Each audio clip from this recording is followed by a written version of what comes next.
Hi, Craig. Hi, how are you? Good. Thanks so much for joining me today. I'm super excited to talk. I have loved your book, or one of your books, I should say. First, let me just kind of read your bio so that folks who don't already follow your work just have a clear sense of all the stuff you do. Craig Ballantyne is a productivity and success transformation coach from Toronto, Ontario, Canada. 1, 2, 3. And the author of The Perfect Day Formula, How to Own the Day and Control Your Life. He has been contributing to Men's Health magazine since 2000, and in 2001, Craig created the popular home workout program Turbulence Training. On his journey to success, Craig had to overcome crippling anxiety attacks, and he beat them with his 5 pillars of transformation. Today, Craig shows men and women how to use the 5 pillars to lose 10 to 75 pounds, get a raise and make more money, find the love of their life, and overcome any obstacle in the way of success. You can read his daily essays on success, productivity, and fitness at earlytorise.com. Awesome. So I was first introduced to you maybe through like a podcast about a year ago or something like that, and I just loved the Perfect Day Formula, and I think it's so valuable and something that so many of us could benefit from, and so many of us pretend we couldn't benefit from, so we sort of shield our eyes and don't want to change things. I'd love if we could just kind of start by you kind of explaining what is the philosophy behind the Perfect Day Formula, because it's interesting how you came up with it, but you didn't come up with it, and so I want to kind of understand that. Right. So, I studied a little bit of Stoic philosophy, and there was a great philosopher named Epictetus, and he said, we control what we can, we cope with what we can't, and then we concentrate on what counts. And so I applied those little dictums to the day and broke it up into morning, afternoon, and the evening. And I really believe that we have the greatest control over the morning, and we lose control over the course of the day because emergencies come up.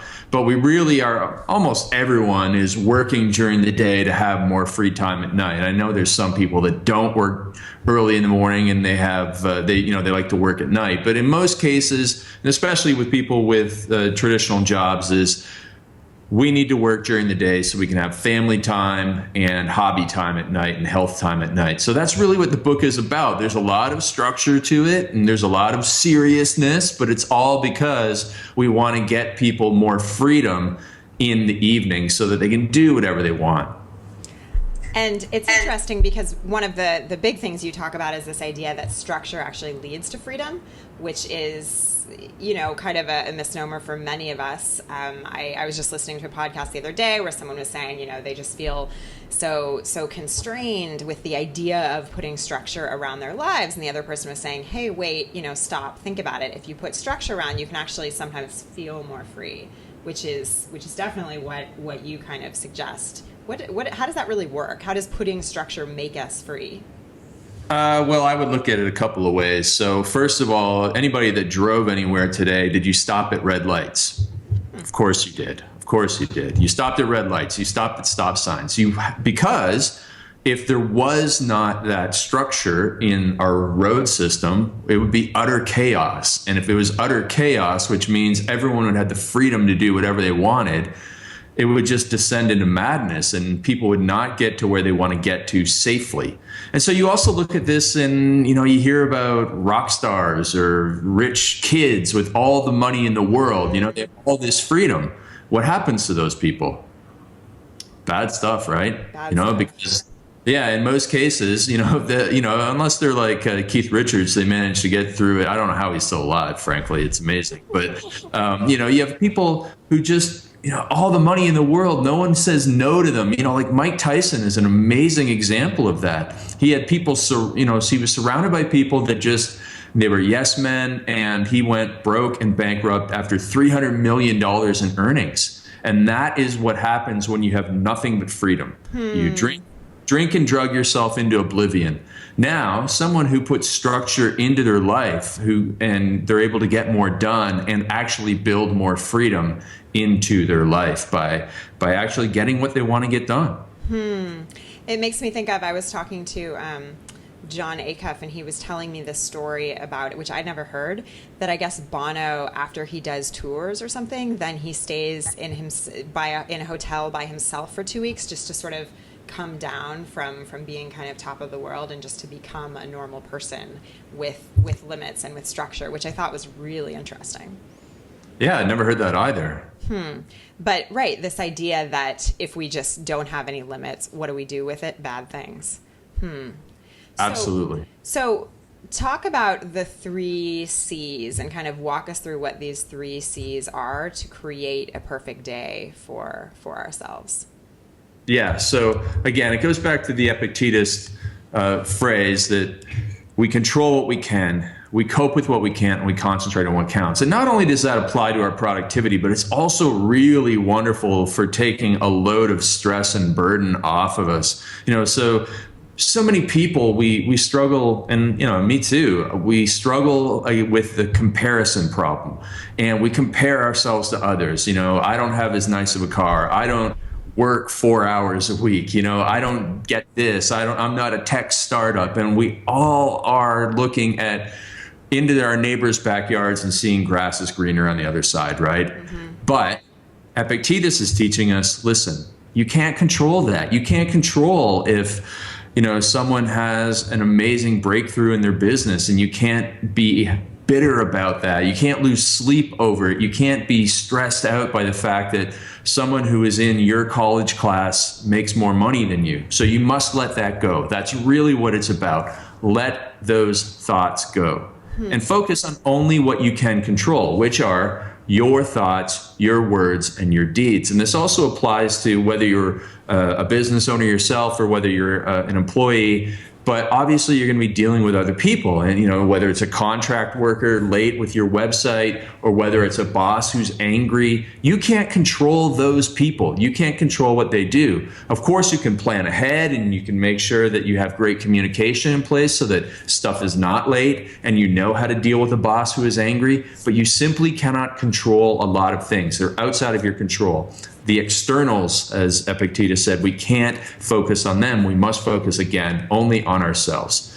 In a good way, not like only think of ourselves, but realize that, hey, listen, if the internet goes bad here, I can't get angry about it because it's I can't magically control it, or traffic or the weather. And so again, just focus on what you can control. Going back to our days now, we have the most control in the morning. So we get up when we want to. It's under our control. Well, maybe not when we want to, but again, it is under our control. So we can get up, or we can let the snooze alarm go 15 times. And we have the control over that. And we have control over the very first thing that we focus on in the morning. One of my friends, Alan Cosgrove, says, first thing in the morning, either read good stuff or think good stuff, plant good stuff in your mind. And we can either get up and turn on the news and hear about negativity, or we can sit there and read something that's very important to us, whether it's spiritual or whether it is inspirational. We can watch a YouTube video that fires us up every morning. We have control over what we do and how we start our day before anything else gets in our way. And then we control what we eat for breakfast, and we control our healthy habits. And again, as we go through the day, we do lose control over some of this stuff. People bring in junk food and put it right in our faces, and it's difficult for us to overcome that, but we do our best. But again, first thing in the morning, that's where we control things, Claire, and that's really what kicks off a really great day. Because if you get that victory in the morning of getting something done, you had that feeling of progress, and that feeling of progress gives you momentum to come back and do it again tomorrow. So I love kind of that idea that whatever we do first is the most powerful, and that it can be really different for different people. And I'm just wondering if you have kind of some more examples from different clients or folks you've worked with or done research with over the years of some different types of things that people do in the morning. That idea of a motivational YouTube video is kind of really interesting. But what are some sort of powerful things that people do first thing?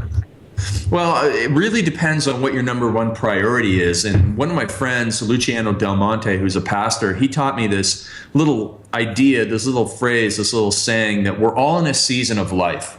So if you have 4 different seasons you can be in health, wealth, family, or what we might call personal enrichment, like charity. And so we can take a look at a situation for each one of those. So let's say somebody who's listening to this, entrepreneur, they've had some success, they're 50-ish years old. The kids are now out of the house, so they're empty nesters. They seem to have everything great going, but over the 25 years of building their business, they've let their health go. And so they're in a season of health. And so for that person, they're going to wake up and they're going to focus on some healthy habit because they really need to make that their number one priority. Sure, they're still going to focus on family. And yeah, they're going to have obviously a full work day and continue to grow their business. But the very first thing they need to do in the morning is do something that moves them ahead in their health goals. Now let's go to another example. So we have a 30-year-old listening to this and watching this, and Claire, they're they've gotten engaged and they realize that, hey, now I need to be pretty serious about making some money here so that I can have a great wedding, and then we can have a good house, and then we can have our first kid, and we're gonna give our children an amazing life. And what does that take? A lot of money. So I'm in a season of wealth building now if I'm that person. I'm thinking, how can I grow my business rapidly while also preparing, of course, my wedding and spending time with my fiance or getting prepared for that, and then also taking care of my health at the same time. So you never neglect the other seasons, but if that is your season, you're going to get up first thing in the morning and you're going to go right into your wealth building. What's your number one priority? Is it preparing for presentations? Is it preparing for cold calls? Is it, preparing to get out there and, get referrals? All that type of stuff. And you see kind of where I'm going with those examples, Claire? Yeah, that's awesome. I love that. And I also love that just doesn't sort of all come back to some sort of, don't check your email first thing or whatever it is. I mean, obviously tools and tricks like that work as well to make sure that we focus within whatever of the 4 seasons we're in. But yeah. I like that one thing doesn't work for everyone and that it really matters kind of what you're doing right now in your life. Yeah. And I'll just say one more thing about that, Claire. Sorry to interrupt, but I mean, people might think, oh, well, I don't have, an hour and a half to work on, my wealth building first thing in the morning. Well, I know from experience that, back when I was a personal trainer and I was trying to build my online business, I was getting up an extra, 20 minutes early, and I was spending 20, maybe 15 minutes on my business, my online business every morning, it's just 15 minutes a day. And over time, that compounds into great results. So even if you only have 15 minutes, you can make incredible progress. And so I always tell people that no matter what your number one problem or opportunity in life, if you go to your kitchen table with a blank piece of paper and you sit there and you do nothing but think about your number one problem or opportunity in life, and you do that 6 days a week, you will get out of that problem, or you will advance in that opportunity very, very quickly. And it all comes down to just focus, quality work on a consistent basis. So powerful. So one of the things I wanted to ask you about when it comes to productivity is, so I when I was working out in Silicon Valley at Twitter for 6 years, I was in a company like Twitter. They kind of try to practically lock you in the office all day with like the nice food and the nap rooms, and they do everything to make it kind of this optimal environment. But one of the things they can't fix is, of course, the fact that you are constantly around colleagues, granted awesome colleagues, who are distracting you all day and wanting to chat at the water cooler and all this stuff, right? And I know this is one of the things that you've talked about, this idea that if you stay a few more minutes at the water cooler or whatever, or hang out with colleagues, you're sacrificing that family time or whatever it is, right? You're not sort of getting in and getting out with your work, which is something that I have always kind of subscribe to, and I think in some ways maybe it makes me seem a bit antisocial in those corporate environments. How do we kind of deal with that tension of going in and getting in and getting out to do our work, but also kind of building teams and being sort of positive members of teams around us? That's a really great question. And it's funny, just as I was walking into my office to prepare for this, in our office, we let people wear their headphones. So, everybody's in headphone mode, right? So, like if somebody's got their headphones on, you don't go and disturb them. That's one polite way of doing it. But really what it does come down to, and it's a really wonderful question, and, you give a great visualization there, and it's great to hear from somebody who worked in that environment. And what I would say is you you block your time. So you think about your days, and this goes for everybody, whether you work at home as a solopreneur or whether you work in an environment where there's other people around and you have to obviously be nice and social there. So you think in terms of, okay, from this time period, from 8 a.m. to 10 a.m., I know that everybody pretty much comes in around me and actually does their work. And so I know that I need to really maximize my time there. And then from 10 to 10:30, I'm going to actually block off time where I'm okay with being interrupted. I'm okay with, checking up on, how did your kid's soccer game go, and really, building that rapport with other people.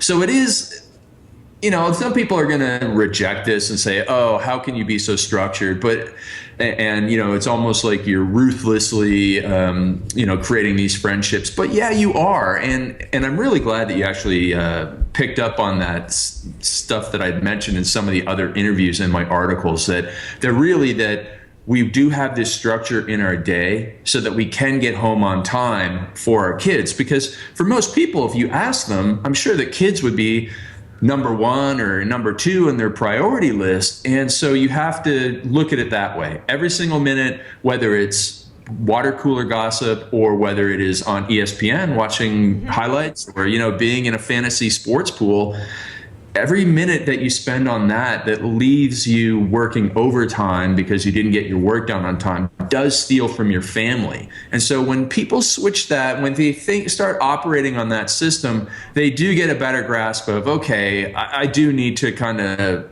suck it up and be a little bit tighter with my time at work.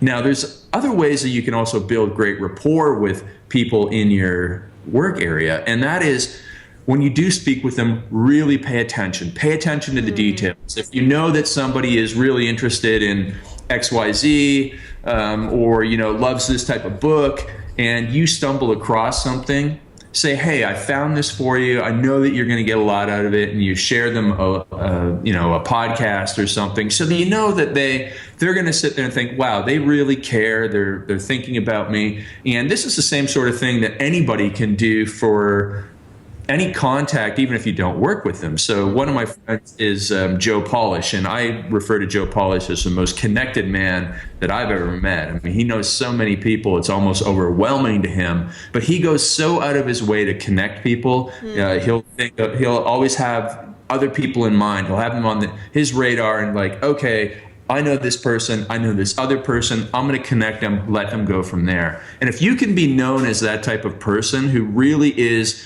always looking out for other people, you don't necessarily have to be the most social person in person, as long as people see that you care about them. That's really smart, right? You don't have to be the most social person in person, as long as people just know you care about them. So kind of going similar to this topic, one of the other things I learned in Silicon Valley was, and I predicted that this would happen, and it did happen. As soon as I was able to work remotely, my productivity completely skyrocketed, right? I mean, it was amazing how much I could get done when I was working from home versus working in the office all day, right? Can I ask you why, Claire? Because I was doing focused work. I just had, I think, a very difficult time basically blocking time in the corporate environment. And I think also in a corporate environment, I was more drawn into kind of external meetings or activities that weren't really my focus, I think. And did you change your hours at all? That's a good question. I would say I probably did change my hours a little bit. I probably started later and ended later. Okay. I have this little theory called magic time, and it's what I believe that everybody has. It's not the same time of day for everyone, but there is a period of the day, and I hope that you'll agree, otherwise I'm going to sound a little silly here, but everybody has this time of day, this magic hour or two, where they're 3 times more productive than they are any other time of day. And perhaps that was something that you were able to exploit when you moved to your own time schedule. So how long does this magic hour go on for? I would say that most people are going to top out at like 90 minutes to 2 hours. I mean, for me personally, it's first thing in the morning. It's not necessarily always the same time, but it's a combination of time and environment. There's the morning the early bird, the person who has the energy in the morning. But then you combine that with the fact that there's fewer people up, there's fewer emails, there's no meetings, and you have all this clarity and energy, and therefore you can really either crank out the content or you can put together your best sales script. And then there's people who might be more like you, Claire, who are more the night owl persuasion. Mm-hmm. And it's the same sort of thing. There's fewer people online. There's fewer people trying to schedule meetings at 8 o'clock at night or 10 o'clock at night. Or I have some friends who work from midnight till 3 a.m. again, because no one is up to bother them. Wow. And they have energy later on in the evening, and they'll get so much work done, a full day of work, to say, in 3-hour blocks. So it's varied in the amount of time that someone will be in that zone or flow, I suppose a lot of people call it,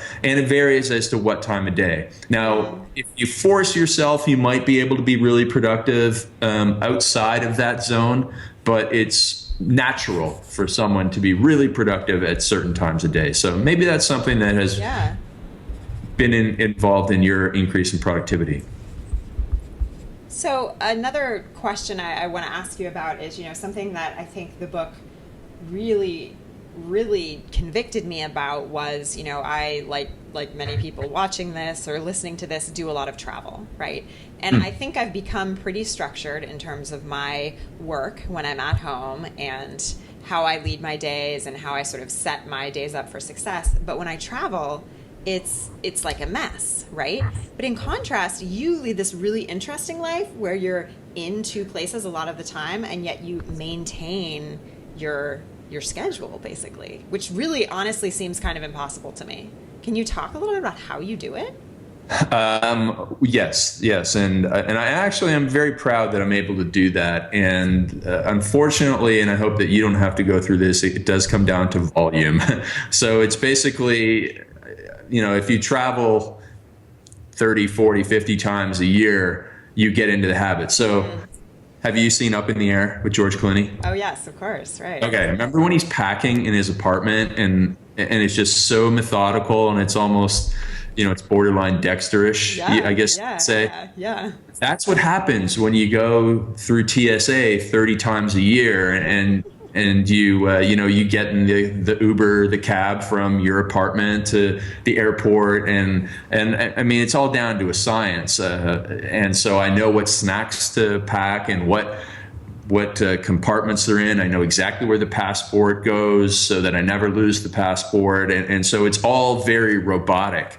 And so when you land in a place. So let's say someone's going to traffic and conversion, which is a summit that a lot of people on this may have heard about. So you go to traffic and conversion every year in San Diego. Well, if you've gone once, now you know that, hey, I need to stay at this hotel. I should probably get this flight that gets me in at this time so that, if it was me, I could go to Whole Foods or I could go to Ralph's. I actually have Ralph's grocery store in San Diego that I go to every single time I stay at the Hard Rock Hotel. It's about a 10-minute walk. So you get into these routines, and the next thing you know, when you travel so much, it's really like you're not actually away from home, which is good and bad. So, I still love to travel, and I don't mind staying in hotel rooms and doing these little grocery shop runs, but that's essentially what it is. And so before I go to a new place, I will Google my hotel, and then I'll Google Whole Foods, and I'll choose, I'll say to the cab driver as soon as he picks me up at the airport, okay, we're going to go to this hotel, but before we go to this hotel, we're going to go to this Whole Foods or this Sprouts Market. I'm going to run in. Will you wait in the car here for me? And, obviously I'll pay the difference. And 99 times out of 100, they're like, yeah, okay. So I go in, I do my shopping. I set up my little zone in my hotel room so that I have all the comforts of home, I guess you would say. And it's really comes down to that planning and preparation. And the next thing you know, you're on your routine as much as you can. Now, of course, if you're there for dinner meetings and you like to get to bed at 10 o'clock each night, but, I'm going to Vegas next week. I know I'm going to be up till 11 o'clock, 2 or 3 of the nights that I'm there, and I'm there for 5 nights. I know that I'm going to be off schedule. And so something's going to have to give, obviously. And, I'll get in naps when I can, but I'm not going to sacrifice experiences or people time for that. So you do the best you can. And most of that in terms of anything in life comes down to planning and preparation. And so what do you do if it's not just Vegas for 3 nights, staying up until 11, but it's something bigger, right? It's you've got a new baby in the house, or you're, I don't know, sent on some project to London for 4 weeks for your company or something. What do you do when it's a really, really big disruptor? Do you just kind of say, okay, I'm not even trying, or do you try? I think in the baby situation, everything, the baby comes before everything for the first, 3 to 6 months. So that one, I just say, this is something you're not going to be doing 20 times in your life. Just enjoy it, and don't be too hard on yourself. And then, hopefully you can, if you're an employee, your employer builds around that. And if you're a business owner yourself, you should build around that wisely. Mm-hmm. So that is probably the most extreme example. Mm-hmm. Now, I have a 3-week trip to Europe this summer, mm-hmm. and then I come home for a week, and then I go to Rio for the Olympics for 2 weeks. So I know that it's going to be very, very out of my routine. I'm going to probably 4 or 5 different countries when I'm in Europe, but it's pretty much all dialed in. I mean, I know exactly what I'm going to do. I travel to Europe for 3 weeks at a time with a gym bag. I'm very, very simple, and a knapsack and a carry-on. And I know that it's the same sort of thing. It's not as easy to go. There's not a Whole Foods, so I just have to go and blindly find my way around to the grocery stores and get dialed in. Now, if you're going and staying at an Airbnb in London for 4 weeks, or a hotel dialed in by your employer, it's actually pretty easy. So the longer that you stay in one place, you get more into your routine. So everything is manageable and working. You can work around it on a day-by-day and week-by-week basis. And so everything is individual, but the more you plan and prepare, the more you ask other people who might have done something similar. I mean, there's blogs on every type of travel. If you want to go and work in Thailand for 4 months, I'm sure you'd be able to find an expert who would be happy to help you on that, and away you go. And that's a great thing about the digital connections we have these days, is that whatever you're doing, somebody's done that before and blogged about it. So they will have some answers, some not to do's, I'm sure. That's another thing to look for is, if I go to this country, how can I avoid getting ripped off? Or, mm-hmm. What's the number one thing not to do? Or what should I pack and prepare for so that I'm not unprepared? And so all the answers are out there, not only in travel, but generally in success as well. I love it. Thank you so much for this. Can you just share kind of what you're working on right now, and then where folks can find out more about everything you do? Yeah, absolutely. So my number one focus these days is the Perfect Day Formula. And we not only have the book, but we have a little kit that comes with basically virtual mentoring stuff. It's all the questions that help people get through creating their rules, their pillars for success, and their vision for their life, which are the 3 components that go with the 3C formula. And so that's what I spend most of my time on now, but I also do a lot of stuff in the fitness world still, and speaking and helping people grow their online businesses as well. So I have a lot of fun, helping so many people and seeing, it's like throwing a rock in a lake, seeing the ripples go out, and seeing all these people who I gave a little advice to go and, become better than me really fast and help 10 times more people. So it's really, really great. So that's what we're up to these days. I love it, the ripple. Well, thank you so much. Really appreciate it. Thank you so much, Claire.